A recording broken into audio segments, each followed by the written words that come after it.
All of a sudden, all the emergency vehicles started showing up. The parking lot, we saw that there was like a collision that happened. We saw that the exit barrier was broken down. Constable Northrup was killed while responding to a call downtown in the very early hours of this morning. A veteran Toronto police officer is killed in the line of duty. Constable Jeffrey Northrup was hit by a vehicle in what investigators are calling an intentional and deliberate act. Northrup worked out of Toronto Police 52 Division. Tonight, people were leaving flowers outside the building in honor of the fallen officer. Good evening. A man has now been charged in the officer's death. Constable Northrup and his partner were responding to a robbery call that was later upgraded to a stabbing. Both officers were in plain clothes at the time. Lorenda Redicop joins us now live from the scene at Toronto City Hall. Now, Lorenda, just a short time ago, police releasing new details about the charges against the accused. That's right, Chris. So police have announced that a 31-year-old man, Umar Zamir, is facing a charge of first-degree murder. He made an initial court appearance and he will remain in custody until his next court appearance on July 23rd. Now, police have been investigating here all day, and this police tape, the parking garage is still blocked off. It was just after midnight that officers and paramedics rushed down that parking ramp. The call was for an officer down. People are offering their condolences at the downtown division where Constable Jeffrey Northrup worked, as his colleagues come to grips with what happened. Constable Northrup was struck by a vehicle. We believe this was an intentional and deliberate act. Overnight, Northrup and his partner were sent to the parking garage underneath Toronto City Hall. The call was initially a robbery, then upgraded to a stabbing. Police say the officers spoke to a man who got in his car and ran them down, killing Constable Northrup, injuring his partner. The loss of a police officer is a searing kind of tragedy for the whole city. Witnesses told us it was a chaotic scene and that the suspect was not alone in his car. It was like a family, and I think the husband got arrested, and the woman and the child, they were weeping, and even the airbags had gone off. From the family, they hit another car from the rear, and the father was getting arrested. The police chief confirmed there were other people in the vehicle, but only one man was arrested. Constable Northrup worked for the Toronto Police Service for 31 years, first as a court officer. He'd recently begun training other officers. He was just full of personality, Jeff, loved by everyone. Just enjoyed coming into work every day. It was his pride and joy. He leaves behind a wife, 3 children, and his mother. I can tell you his family is devastated. The police family is devastated by the senseless act of violence. I talked with his mother this morning, and she said, he died doing something that he loved. In honor of Constable Northrup, flags at all city buildings as well as police divisions will fly at half-mast. As well, typically a full regimental funeral would be held, but given COVID restrictions, it's unclear what form any funeral might take.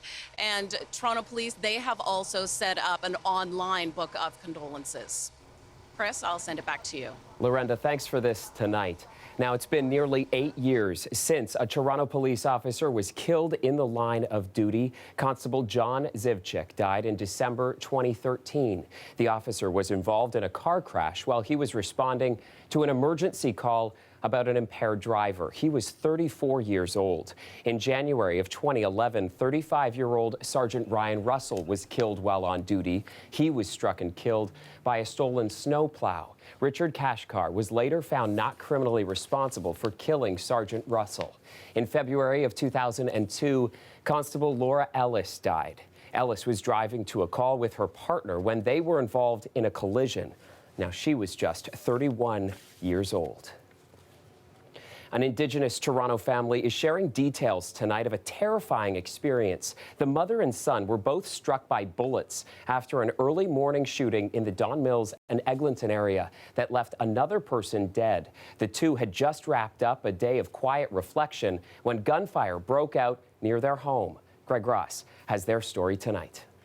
I wasn't sure if there were fireworks or gunshots. Jama Maxey says at around 12:30 last night, he was sitting on the porch with his mother and brother near Vendrome Place and Grenoble Drive when they heard several loud bangs. They quickly realized they were in fact gunshots. I told my mom to get down. I told my brother to get down, and shots were just going off. And the shooters seemed to be getting closer and closer to their house. I looked up because the first shots were stopped. And then when I looked up, I seen a car pull on an angle, like he had his bright lights on my fence, my big fence, and he started firing again. Jama Maxey and his mother, Cheryl Maxey, were both hit. I got hit in my face and my hands, just from ricochet. It just went right through, like the top of my skin. They were both taken to hospital to be treated for minor injuries before being released this morning. The Maxeys say it's unclear why somebody would be firing a gun towards their house, and they say they're not sure if they were actually the intended targets. They could have killed us. We could have been, we're all in shock right now. We couldn't believe, that was a lot of gunshots. I swear there must have been 20 to 30 gunshots coming our way. Police say one person was pronounced dead on scene. They have not released the identity of that victim, and the Maxeys say they do not know who that person is. We're just lucky. We're very lucky. The Maxeys are Indigenous, and they say it was supposed to be a quiet Canada Day with family to reflect on the recent discoveries of unmarked graves of Indigenous children. Spend time with family and kind of get together as an Indigenous family in these really unfortunate times. And my reserve, White Bear First Nations, is actually an hour away from where the residential school was recently found. At this point, police have not provided information about suspects or a motive. Greg Ross, CBC News, Toronto. To British Columbia now, where hot, windy conditions continue to fan fires in and around the town of Lytton. One of those fires devastated the town on Wednesday, destroying 90% of the buildings. RCMP are going door to door in what structures are still standing, looking for people who remain unaccounted for. And while that small community assesses its devastating loss, others in the region are preparing for the worst. Katie Nicholson has more. That's Juniper. Bright orange flames creep over the hill toward a Kamloops neighborhood. Crews beat it back. Today, people were allowed to return home, ready to run again at a moment's notice. BC has endured anxious nights ever since Wednesday's devastating fire in Lytton. It whipped across the town in minutes. Jeff Chapman tried to save his parents. I went back up to the house and I was yelling and screaming for my mom. I yelled and screamed, "Mom, Dad," and I came up and I seen what was left of my mom burning. That's the last image I have of my mom, is watching her burn. Chapman now left with nothing but grief, loss, and shock. The words cannot describe it. You know, it's something you see in a movie. You know, it goes from a beautiful day, everything's all good, happy-go-lucky, to hell. There are 136 active wildfires in BC right now, 9 fires of concern. Those with homes have one set of concerns, those without have others. Planning is underway in Kamloops to make sure those without means can get out if things get bad. We are still doing some groundwork to try and get those folks who have been sleeping outside, to come to the shelters so that they can be included in that evacuation when the time comes. Yesterday in Castlegar, fire inched dangerously close to a senior's home. The evacuation order now lifted, but the threat remains. It's still going to be a very active weekend, and the potential for new starts is there, especially because we're having more lightning come through the region over the weekend. Lightning accounts for almost 50% of the wildfires in BC. On Wednesday alone, there were nearly 30,000 strikes across the hot, dry province. Katie Nicholson, CBC News, Vancouver.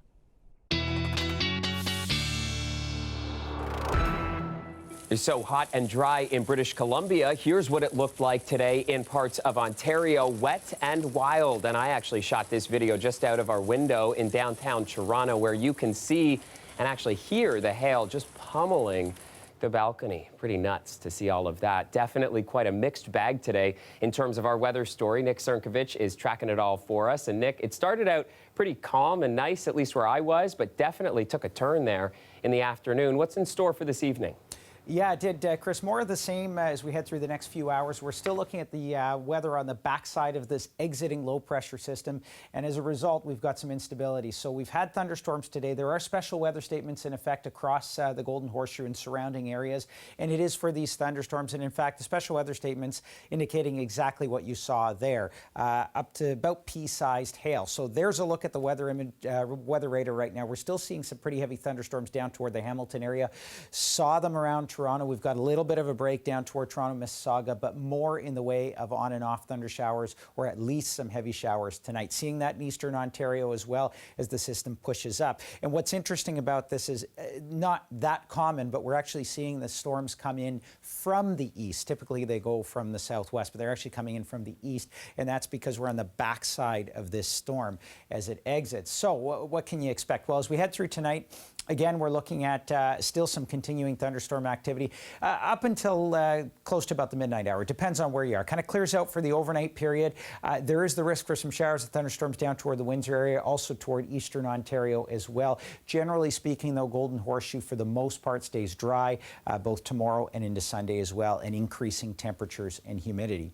Southwestern Ontario tonight, 11 degrees, still the risk of thunderstorms toward the London area. Tomorrow, about a 40% chance you're going to see it down toward the Windsor area as a little bit of a wave moves through in the afternoon. For the Golden Horseshoe, we're looking at temperatures tonight of about 15, 16. This is more of an evening event up to about midnight or so, and then after that it should clear out. Generally pretty good, although east of Oshawa, the risk of seeing a few spotty showers for tomorrow afternoon.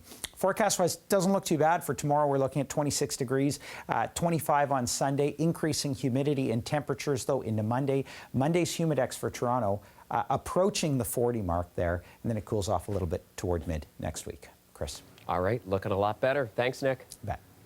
Weather is brought to you by Train. To cool and clean the air in your home, it's hard to stop a train. Train, the most reliable heating and cooling brand. To pandemic coverage now, and Ontario is reporting 484 new cases of COVID-19 from the last 2 days as it speeds up second doses for those 12 years and up. Today, the province is reporting 200 new cases of COVID-19. 23 of those are in Toronto, 21 in Peel Region, and the region of Waterloo has the most new cases in Ontario with 41. The province reported 284 cases yesterday, and those weren't released till today due to the holiday. Now, today's numbers come as Ontario hits 15 million total vaccines administered. About 42% of residents have now been fully vaccinated, and more than 25,000 tests were completed in the past day, with Ontario logging a test positivity rate of 0.9%. These numbers come as the province offers more eligibility for vaccines. Starting Monday, residents that are 12 and up will be eligible to book an appointment to receive their second shot. Those who are 12 to 17 will only be able to get the Pfizer vaccine, and that's because it's the only one that's been approved for that age group. Now, the province is hoping to get as many of those children fully vaccinated this summer to ensure a safe return to school in September. Countrywide, more than 37 million doses of COVID-19 vaccines have been administered, almost the same amount as the entire population. But one key demographic is missing out. No vaccines have been approved for use in people under the age of 12. That has many families wondering what their children can do safely this summer. CBC's Vicadopia has that story. School let out earlier this week for most elementary kids across Canada, and camps are gearing up, although with similar public health measures we saw last summer. And there's little doubt some parents are still worried about the risk of COVID-19 as we're coming off the third wave, which was huge compared to the end of the first wave last summer. And hospitals are already starting to see kids with cold-like symptoms. And so kids will be getting fevers and colds and coughs from these regular viruses. But it's not a reason to keep them away from camp or to keep them away from socialization. These are things we know how to deal with. These are complications we know how to deal with. So I'm not worried, but I just do warn people that these viruses are on the rise. Now, it has been a long year for extended family members who haven't seen each other. The federal guidance is clear that if everyone is fully vaccinated, they can resume normal social contact this summer. But again, what does that mean for unvaccinated kids under 12 who want to see their fully vaccinated grandparents? Dr. Laura Sauvé says they can still have contact provided everyone in that child's circle is fully vaccinated.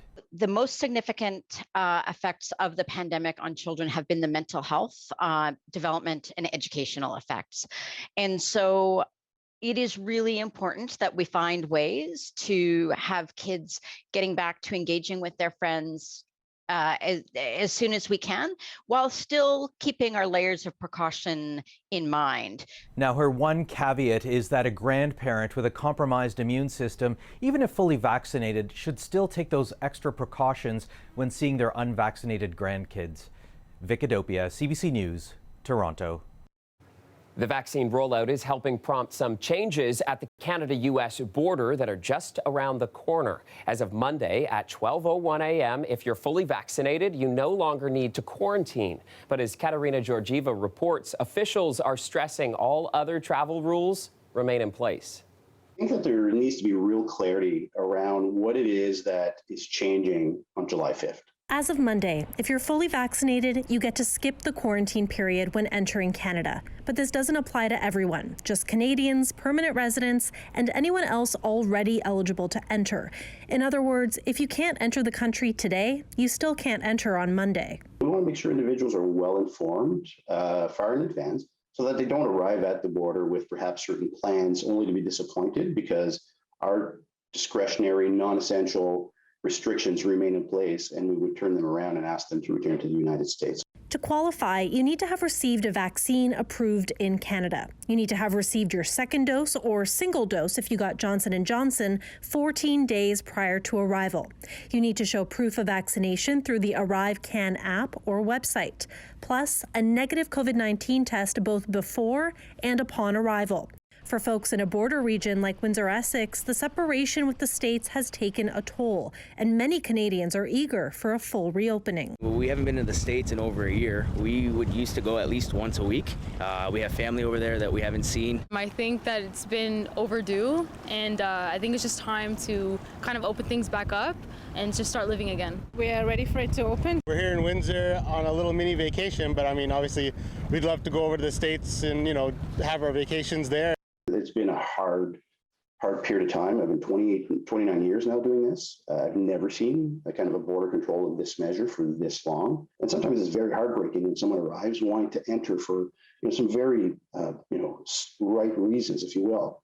And we have to say, well, unfortunately, you just can't come in at this time. CBSA says discussions are ongoing between Canada and the United States to formulate a reopening plan, and those details will be released when the time is right. But Monday's next step is a cautious approach towards just that. Katerina Georgieva, CBC News, Windsor. Welcome back. Ottawa got its first outdoor community refrigerator today. 3, 2, 1. The fridge will operate on a take what you need, leave what you can motto. And the capital already has 7 community fridges in social service agencies across the city. But the pandemic has made them mostly inaccessible because they're located in buildings that are currently closed to the public. This fridge, however, will be open 24 hours a day, 7 days a week. We believe that good food is intricately associated with good health. As we all know, and that people who have the lowest income, in fact, should receive the best quality food. And so we've built all of our programming around that. The fridge was donated by the Hittenberg Community Association and located on Rosemount Avenue in front of the Parkdale Food Center. So our chef is down. Advocates for the preservation of Chinatown are calling on the city to designate the area a heritage site. It's part of a larger initiative to protect Chinatowns across the country from gentrification. Dale Manukduk has the story. Thank you. Bye. Located in the heart of Chinatown, Tap Fong has been here since 1989 when Lily Tran's grandfather opened the Everything Store. We've started, we've been like ground zero for people's homes, school supplies, restaurants, and just to sort of say like we had a small part in some people's history is really important. Do you still need this? But also her own history. working with her mother and relatives, carrying on her grandfather's legacy. He just wanted to provide a better life for his family, and then having each generation build on top of that. According to advocates, future development and potential gentrification is threatening the community. I think Chinatown has to be designated as a heritage site, and we also want to ensure that people in Chinatown who are living here, who are working here, still have the opportunities in terms of financial opportunity. City Councillor for Ward 11, Mike Layden, says the city's mechanisms to preserve Chinatown are limited. Our heritage powers at the city in the province of Ontario, our heritage powers don't protect the cultural elements of a space. They protect the physical building, and that's it. Layden suggests prohibiting landlords from leasing space to large retail chain stores so small businesses can thrive, and points to other programs in North America that protect family-owned and legacy businesses like Tap Vong. He also acknowledges that the Chinatown we know today took a lot of perseverance. The original Chinatown in Toronto was actually displaced by now Toronto City Hall and Nathan Phillips Square and the courthouses behind. Chinese community had to survive and then push to the west and developed here. Chinatowns from Montreal, Toronto, Winnipeg, Edmonton, Calgary, and Vancouver are coming together to call on the federal government to set up a national action plan to build back Canada's Chinatowns from coast to coast. 2 weeks ago, Montreal announced an action plan to protect its Chinatown district. Some of the measures include increasing pedestrian access to the area and supporting business owners with the creation of a merchants association. Dale Manukduk, CBC News, Toronto.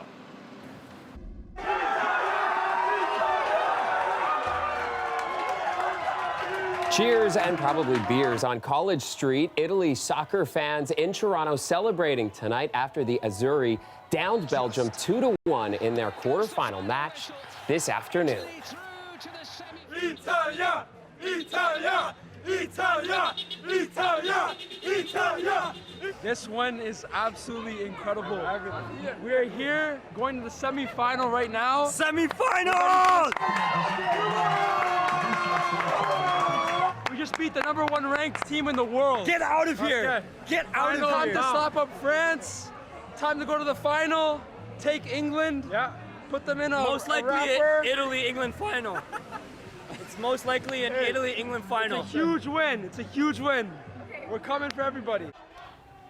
Just about lost their voices there. You could feel the excitement. Italy will face off against Spain in the semifinals on Tuesday.